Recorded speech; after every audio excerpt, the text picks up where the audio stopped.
Ya le contaba que ya estamos de regreso, ¿no? Y le contaba que la Organización Mundial de la Salud ha declarado que termina la emergencia ya por COVID-19. El SARS-CoV-2 ya es parte de la historia en su etapa letal, ¿no? Aunque finalmente el COVID-19 pues va a continuar en el mundo como una enfermedad, como una infección endémica. 20 millones de fallecimientos dejó en el mundo, alrededor de 300,000, un poco más de 300,000 oficiales en nuestro país.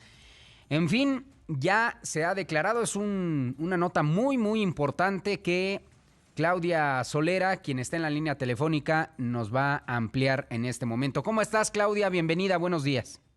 Buenos días, Atalo. Sí, mira, esta declaratoria llegó precisamente después de 3 años y 3 meses de que inició el COVID y en la que la Secretaría de Salud de México registró 339,913 defunciones y nuestro país, Atalo, quedó en quinto lugar con más muertes por virus en el mundo. Esto solo por debajo de Estados Unidos, Brasil, India y Rusia. Te comento que en total fueron 6 olas de COVID las que azotaron a México durante la pandemia. Las 5 variantes del virus SARS-CoV-2 a nivel nacional con mayor frecuencia. En primer lugar, la Delta y Omicron, y en segundo lugar, Alfa, Beta y Gamma, de acuerdo con el CONACYT. Siguiendo un poquito con esta cronología de la pandemia, en México se detectó el primer caso el día 27 de febrero del 2020 y fueron unos pocos días después, el 11 de marzo, cuando la OMS dictaba la declaratoria de pandemia tras el incremento de casos de la enfermedad y casos importados fuera de China. También te comento que el 18 de marzo del 2020, si ustedes lo recuerdan, se registró la primera defunción en nuestro país ocasionada por el nuevo coronavirus y el 23 de marzo la Secretaría de Salud hacía la declaratoria de la Jornada Nacional de Sana Distancia. Mientras que en México se superaron las 100,000 muertes a talo por el virus el 19 de noviembre de 2020. El 24 de diciembre de 2020 fue cuando inició la Jornada Nacional de Vacunación con la llegada del primer lote de vacunas desarrolladas por Pfizer-BioNTech.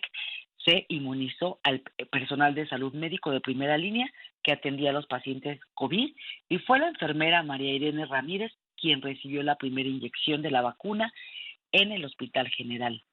Atalo, te comento que los 7 días con mayor número de mortalidad en México se registraron del 8 al 14 de enero del 2021 en México, donde hubo un promedio de fallecimientos de 833 diarios.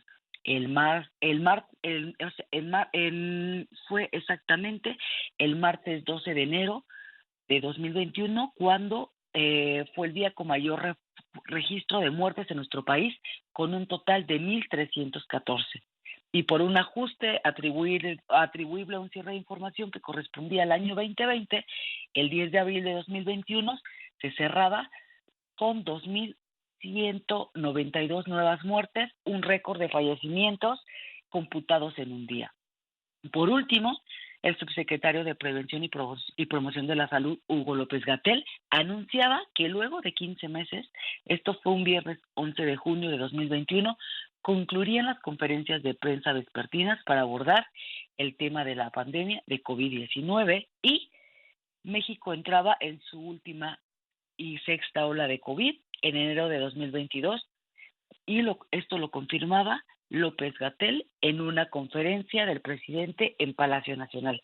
Así fue nuestro recuento de la pandemia en México, al querido Atalo. Ojalá que esto ya quede en el pasado porque fue una terrible pesadilla, ya ahora es otra historia. Muchas gracias, Claudia Solera. Muchas gracias. Saludos, A ti, a tu excelente fin de auditorio. semana, muy buenos días.